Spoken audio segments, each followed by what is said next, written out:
Have you ever wanted to play Gogeta? Not that one, the cooler one. Yeah, that's him. But was too late to join the top tier bandwagon? Well, then you've chosen the best character guide.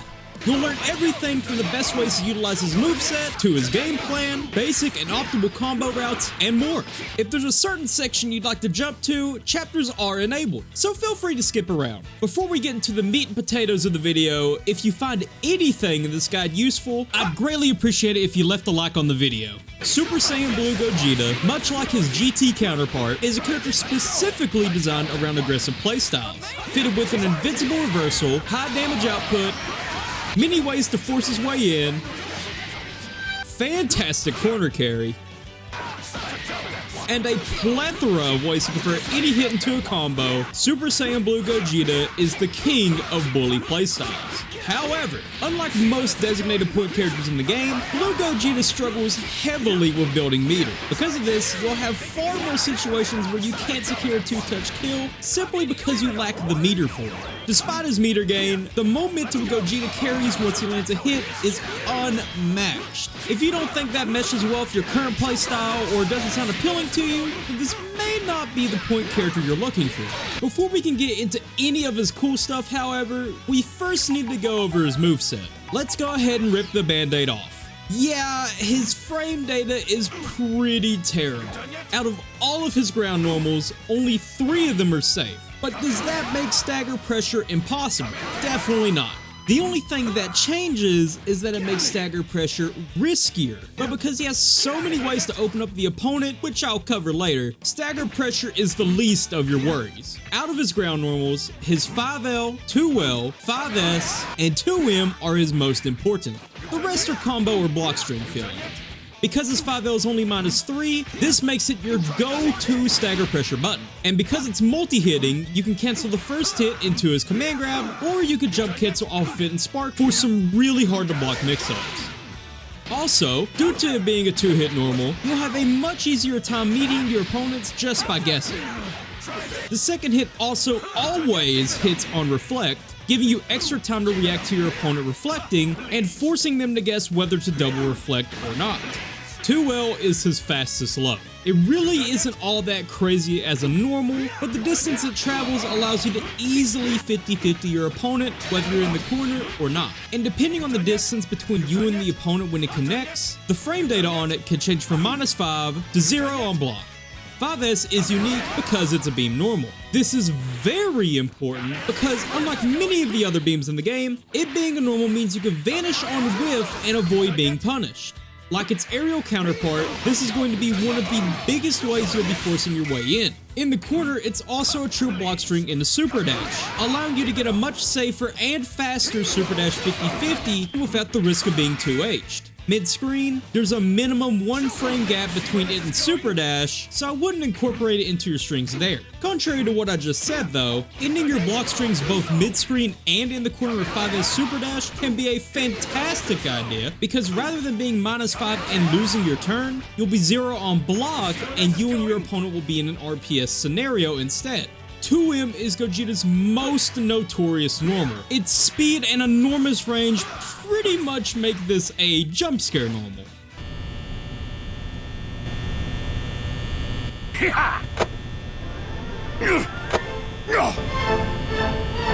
Kiss your ass goodbye! So you'll be getting plenty of hits just throwing this out raw in the neutral. For block strings, this is your go-to anti-reflect option off of 5L, since if the opponent tries anything besides super jumping out, they'll get utterly shat on. On the other hand, his air normals are almost all superb.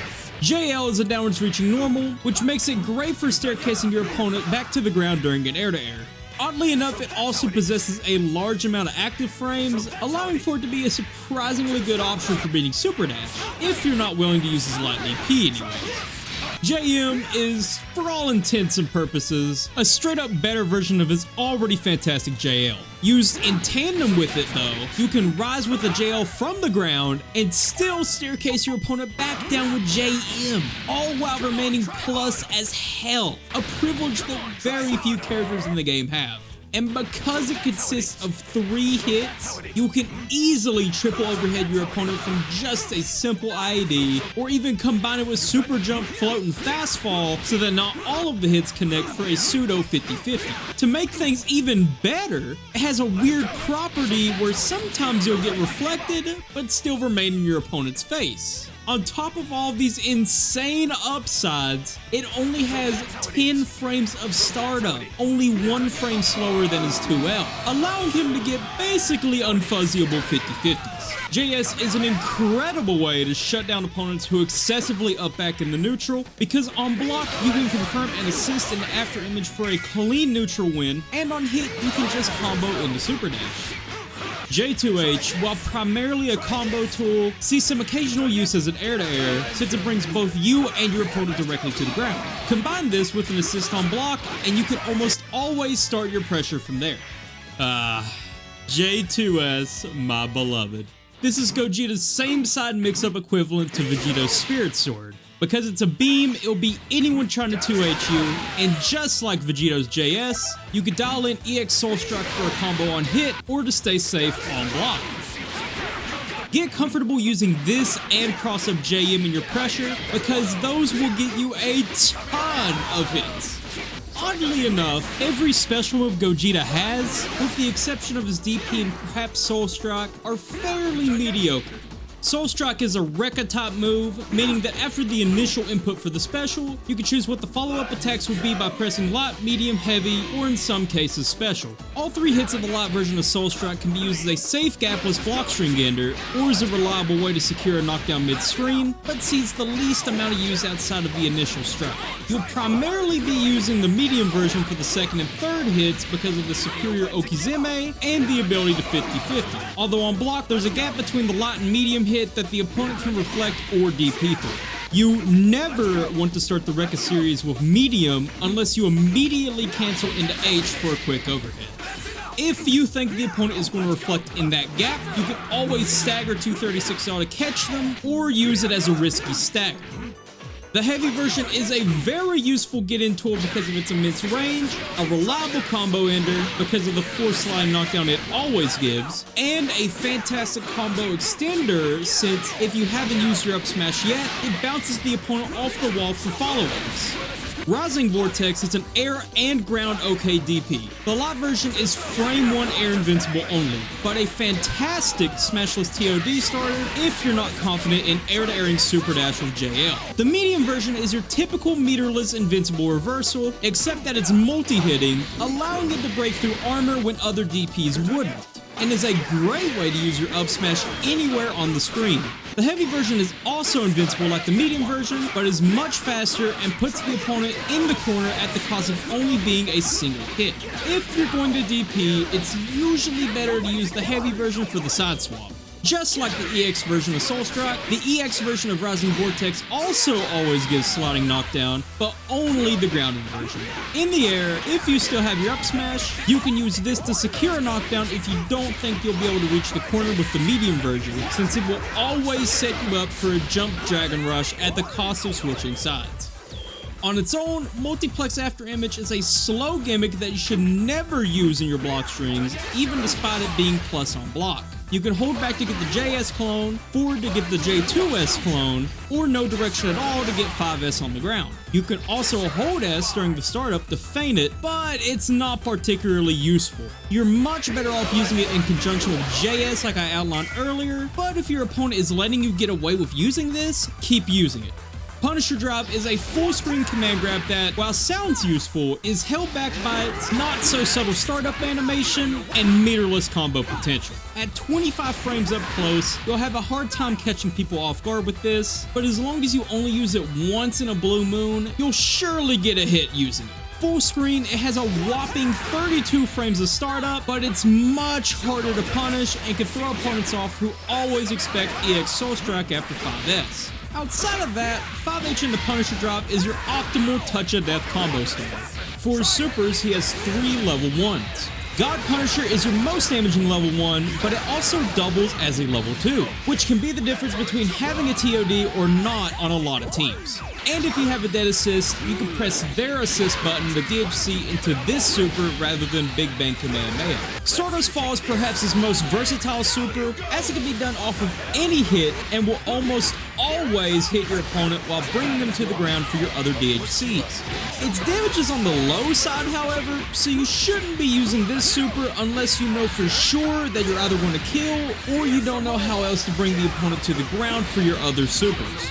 Big Bang Kamehameha is his standard DHC super, and it's a pretty damn good one at that. It can be used anywhere on the screen, does a respectable amount of damage, and has a load of hit stuns certain characters can benefit from. But aside from that, you're better off using God Punisher anytime you're going to use a super on the ground. Meteor Explosion is Gogeta's level 3 super. It deals a high amount of damage while also leaving you and the opponent mid-screen. This is very important because this enables you to go for cross-up JM or same-side J2S after a safe jump on Oki. If you truly want to nuke your opponent, you can hold any button during the animation to burn 2 more bars and get his level 5 super, which does a minimum 9.6% more damage at the cost of having no Oki. So only use it if it'll kill. Now that I've finally finished going over his moveset, we can jump into his gameplay. Even though he doesn't have anything projectile invulnerable to plow through the neutral, he's still a threat at all ranges because of his enormous normals, tools to lock down the opponent, and options for hit confirming into massive damage. For the most part, you're going to be abusing 5S into 236H, JS assist after image, and raw 2M to bully your way through the neutral. When you don't have any meter, however, you're going to want to play way more passively and only use 5S and JS when you're sure it'll work, since whiffing them could be disastrous and will have you lose the neutral instantly. On the flip side, using multiplex after image raw is a much more viable option, since if you whiff JS or 5S, you're going to get punished anyways without meter. With meter, however, feel free to go a little more wild with 5S and JS, since you can always vanish them on whiff. You want to be super jumping back and floating a lot, especially round starts, since Gogeta doesn't have any great round start options aside from 5L in certain matchups. If you want to go for an air-to-air, remember to always preemptively JM to make use of the insane amount of active frames it possesses, as it'll more often than not counter-hit your opponent for trying to air-to-air you. Plus, it's pretty easy to hit confirm by itself. If you're too high in the air to staircase them down with JM and JL, remember that you can use J2H plus an assist, but there's a gap that you can get anti-air through. Once you're in, you'll want to be using a combination of 236 LM plus an assist to set up 50-50s mid-screen, but in the corner, you should be using 5S Super Dash for 50-50s instead, since it's much faster, and after the beam it becomes gapless. If you used all of your assists getting in, you could try to gimmick your opponent out with the command grab, his Rekka overhead, or his auto combo overhead, but the scariest mix-up he has outside of his 50-50s is his same side cross-up JM or 2S. His frame data isn't great, so your opponents may be more inclined to mash on you when you leave any sort of gap in your pressure to try and do any of his solo mix-up options. Just be sure to slightly delay your buttons and your block strings to catch jumping or mashing though. Also, try not to use stagger pressure too often, and if you do, keep it centralized to his 5L since it's his safest and fastest recovering button on block. The goal is to make your opponent afraid of his 5L, since that's where you have the most mix-up options. Off of it, you can go 6M, same side, cross-up, Dragon Rush, command grab, Rekka overhead, 236 LM, 5S Super Dash in the corner, frame trap, stagger, and easily react to reflect with 2M off of it, forcing them to guess whether to double, triple, or even quadruple reflect. As you go deeper within your block strings, you lose that mental stack advantage on your opponent, making it much easier for them to play defense against you. On defense, there isn't too much to say other than to abuse the fact that you have a DP and a near full screen 2M to make your opponent scared during their Oki and pressure. Make frequent use of delay tech DP, and once you feel like you've conditioned them to block, you can try getting away with mashing on wake up if their assists aren't the meatiest for Oki, or if they simply don't have any assists available. Also, don't be scared to mash reflect and block strings, since if the opponent doesn't react fast enough or commit to an anti-reflect string, you can 2M them and even kill them for it. Gogeta's kit is tailor-made to bully your opponents into making bad decisions on their offense. But be careful and adapt to your opponent's level of play, as good opponents will back off and reset to neutral, baiting you into whiffing and allowing them to punish. In such cases, scaring them into backing off and resetting to the neutral is still a fantastic outcome. force combos, I'm not going to go over every possible combo for every hit. If you want a very in-depth combo guide, check out Kawanger's 1.31 combo video since it's still relevant in the current patch. I will, however, still go over Gogeta's more useful routes. For starters, if you're not great at combo execution just yet, that's okay. A really easy combo that anyone can do anywhere is this one. If you're shooting for corner carry and you can do re-jumps, this combo works great, but the Oki isn't ideal for full screen. If you want maximum damage, corner carry, and great Oki at the cost of difficulty and nuance, this re-jump is your go-to.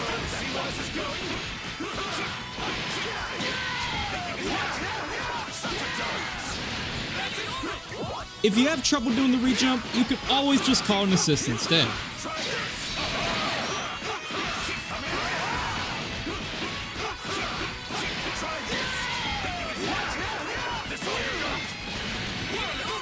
Off of 2H, you don't actually get anything too crazy solo. With assists, however, you can really make this combo hurt.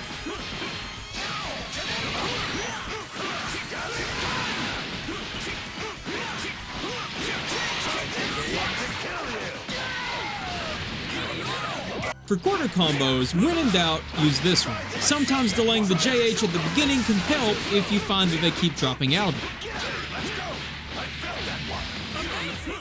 The optimal corner combo starter, however, uses JH. The only issue is off of 2M, you need to manually delay the 5M to get this to work, but it's well worth it.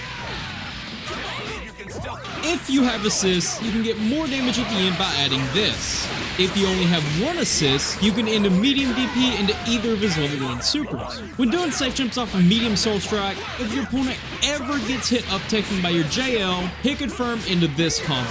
If you're not confident in hitting the re-jump, you can always call an assist like mid-screen. Some other hard to execute but very useful combos worth learning are these side swap combos. This first one can only be done off of 2L.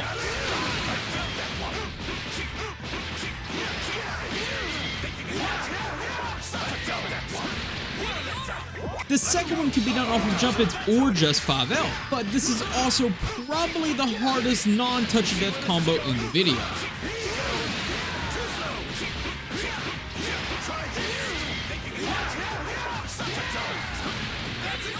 Alright, let's get into some touch of death combos. This first TOD can be a little on the difficult side depending on your assists, but it doesn't require any meter beforehand, it's 1 bar positive, and on every team I've thrown Gogeta on, it still seems to work.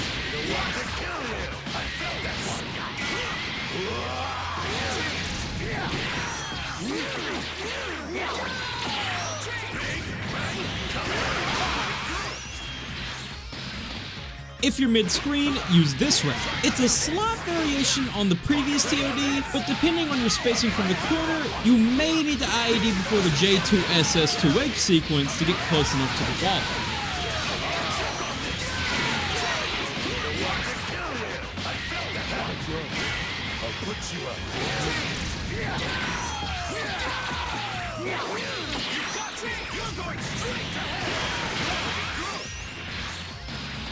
Reminder that if you need to tag out Gogeta to recover some blue life, or because you have a character with better level 3 mix, medium DP special tag DR is a universal combo ender both mid-screen and in the corner. As far as character synergies go, Gogeta really isn't that picky. You're pretty good! So you can kinda just play whoever you want mid or anchor. However, there are a few standout picks to consider if your goal is to optimize Gogeta as your point. One of the best pairings in the game for Gogeta is, of course, Vegito. Sorry, I'm not doing that stupid pose. Not only is his aces still incredible even after the nerfs, but his DHC level 1 super brings the opponent from the sky to the ground, allowing your last character's DHC to hit every time without using Gogeta's weakest level 1 super. The insane damage of Point Blank Big Bang Kamehameha into Spirit Excalibur will also close out a lot of kills you wouldn't normally get otherwise. You also get access to a safe on block DHC tag at full screen with Big Bang Kamehameha into Vegito's DHC.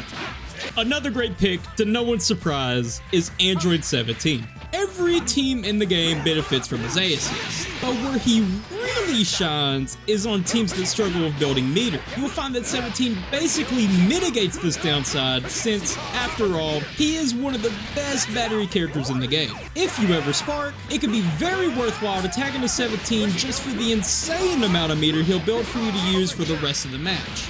If you want to lean completely into Gogeta's nuking capabilities, while also mitigating his poor meter gain, Base Goku B is a fantastic pick.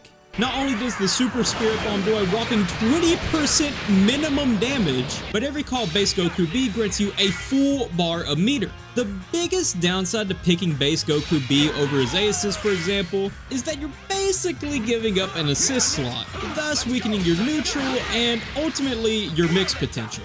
Thankfully, Gogeta Blue's solo mix is better than most characters, so this isn't the biggest deal. Another fantastic partner for Gogeta is Janemba A. Because this assist tracks virtually anywhere on the screen with a high amount of hit stun, he allows Gogeta to even further maximize his damage output. It's also a solid neutral assist as well because of the aforementioned tracking, which often baits opponents into making huge blunders like trying to super dash through it. And if you DHC late into Gogeta's Big Bang Kamehameha, you can get the optimal spacing for spark baits off of Janemba's level 3. Speaking from experience, I use his B assist though because I find it easier to use, but A is certainly the optimal assist if you don't already have a Key Blast assist on your team. As for the man himself, you're really only ever going to be using his A assist or his B assist. His C assist is far too slow for what little block stun it gives, and doesn't have any win neutral gimmicks that a lot of other C assists have.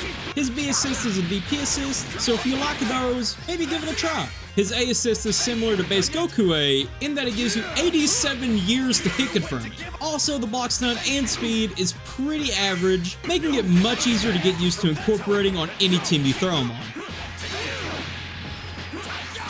And that there is everything you need to know to play Super Saiyan Blue Gogeta. As always, if you found anything in this guide useful, I would greatly appreciate it if you liked and subscribed. And if you have any other information that I didn't include in this video, be sure to leave it in the comment section below for others to see. Thank you guys for watching, and see you next time.